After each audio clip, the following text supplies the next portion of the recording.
Fox 13 News at 9 starts now. I am so grateful. It brings some relief knowing that this person will no longer be able to do things like that to someone else. But we pray for her and her family, because her family has been affected just as much as we have. These two parents received word today that police arrested the woman accused of gunning down their daughter. 48-year-old Anitra West was the Church's Chicken employee police say was murdered on the job in Orange Mound. But tonight, suspect 45-year-old Monica Williams sits in the Shelby County Jail East, in fact, after being on the run for days. Thank you so much for joining us tonight for Fox 13 News at 9. I'm Darcy Thomas. And I'm Daryl Green. This is an interview you'll see only here on Fox 13. Let's go to Daniel Wilkerson. He spoke exclusively with those parents. He's live tonight outside the Church's Chicken where that murder happened.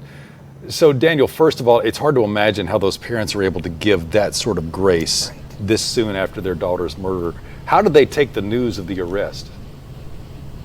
You know, it's a complex situation. Darcy and Daryl, good evening to you. Good evening to you at home. They are godly people. You heard them say it off the top. Even amongst all their pain, their thoughts are with the suspect's family. But still, they lost a daughter. So in that sense, they're glad the suspect is off the street. It's a situation no parent wants to experience. When you're a mother and you raise children and they have children, which are your grandchildren, you always look that it would be you that would go before them and not them before you. Monday, Bruce and Antoinette Stevens got the news the woman accused of murdering their daughter is now in custody. It's relief that she's not on the street. Police announced Monday they had 45-year-old Monica Williams in custody. She was on the run since investigators say she shot and killed 48-year-old Anitra West a week before. Officers say Williams murdered West, an employee at the Church's Chicken on Park Avenue in Orange Mound. Police put out this picture of the suspect taken near the drive-through window that day. She had purple hair then, but had a noticeably different hairstyle Monday when officers captured her mugshot. The Stevens live in Colorado, but say they learned of their daughter's death last week while in Orlando. And this happened while we were on vacation.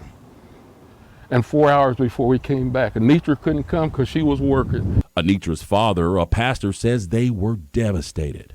It was hard. We were struck. We were surprised. We were hurt.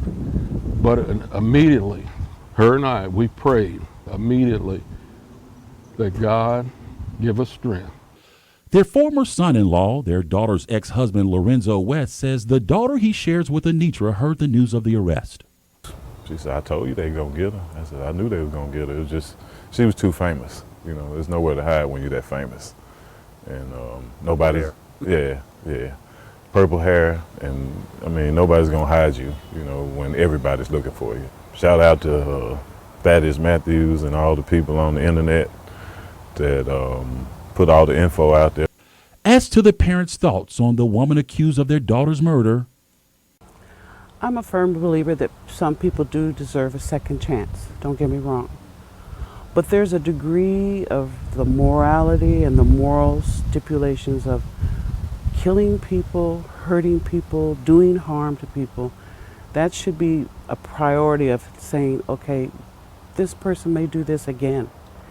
And until you're certain that they won't do it again, they need to do the time that they have done in order to be put there in the first place. We have to trust in God that things will work out, that she's treated fairly in the system, and that's what we believe. Where do you get that kind of forgiveness or at heart from? It comes from God. Perhaps the only source of that type of grace. Back out here live tonight, that father tells me that they are not people of great means. They say they had to max their credit cards just to get here to Memphis. Meanwhile, they have set up a GoFundMe page to help with the funeral expenses. If you would like to donate, just go to FOX13Memphis.com. Meanwhile, the ex-husband who you heard from there, he says that he does not believe that this murder was simply over a food order. More on that coming up at 10. DG. That is Fox 13's Daniel Wilkerson live in Orange Mound. Daniel, thank you. All right, let's take